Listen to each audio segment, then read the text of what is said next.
It was a Wednesday morning, and I took my 3-year-old daughter to the park to exercise and to give her a chance to play on the slides, because that's what she really wanted to do that day.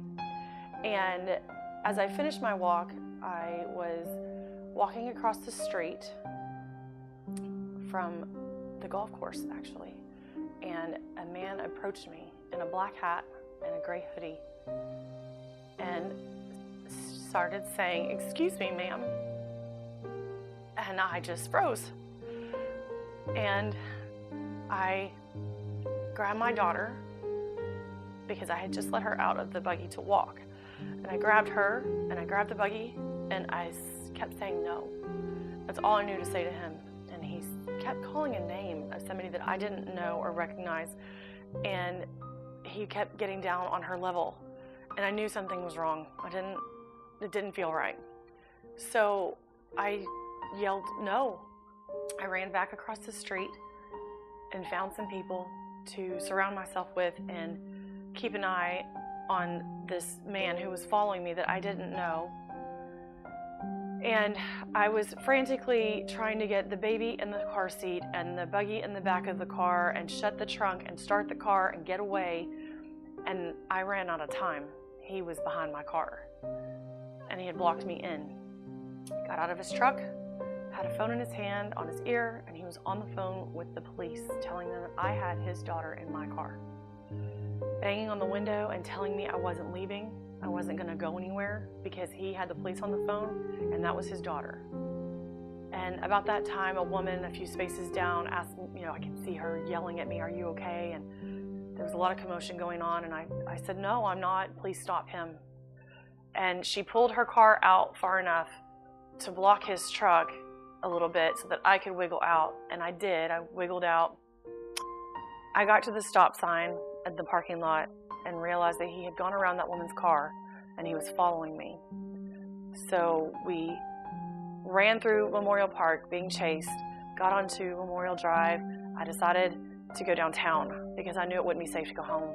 I think my gut really started telling me, this person is not going to give up. You have to get to help. And I thought, I know my husband's downtown. If I can just get to him, there'll be help. Or if I can get to the police station, I can get help. So I drove, and about halfway downtown, the woman on the 911 call said to me, "That's interesting that you're telling me he's following you, but he's on the other line saying that you have his daughter in your car." And that's when I realized that we were in really big trouble. He was not going to stop. We had even pulled up to one of the buildings downtown that had a loading dock, and he had pulled up next to my car and started yelling at the men in the loading dock to stop me.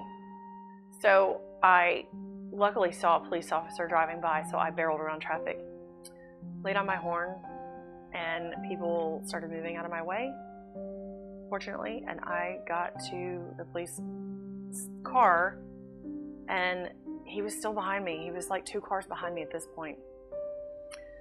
And once I was able to get the police officer's attention long enough to get him to pull over, that's when he left and went back to the park to harass another person, because in his mind, his daughter was under the oak tree.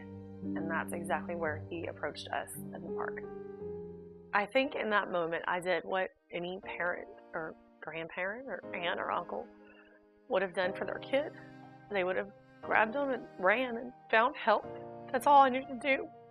I'm really grateful to all the people who helped us that day. But more so, I'm really grateful for Texas Center for the Missing, who helped us through court dates and all the legal stuff that we didn't know how to handle. Because nobody wakes up on a Wednesday morning to go to the park for a walk for their lives to forever be changed. Texas Center for the Missing keeps families together during fair or foul weather.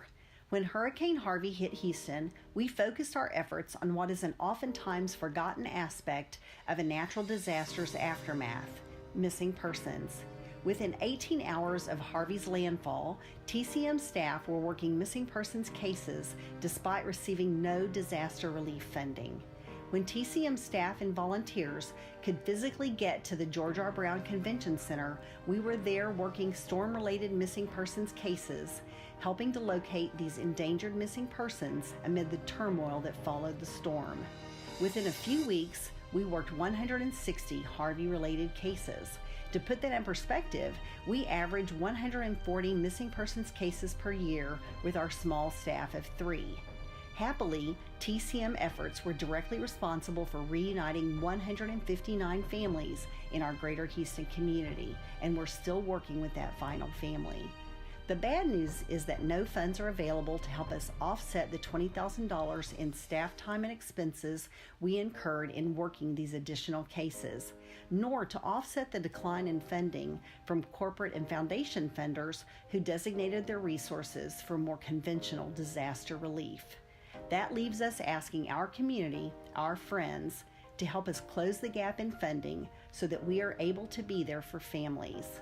When you make a gift to our grassroots organization, your gift stays local and serves our region when disaster strikes. We will always be here when Houston needs us most because of your generous dedication to keeping Texas Center for the Missing Houston strong.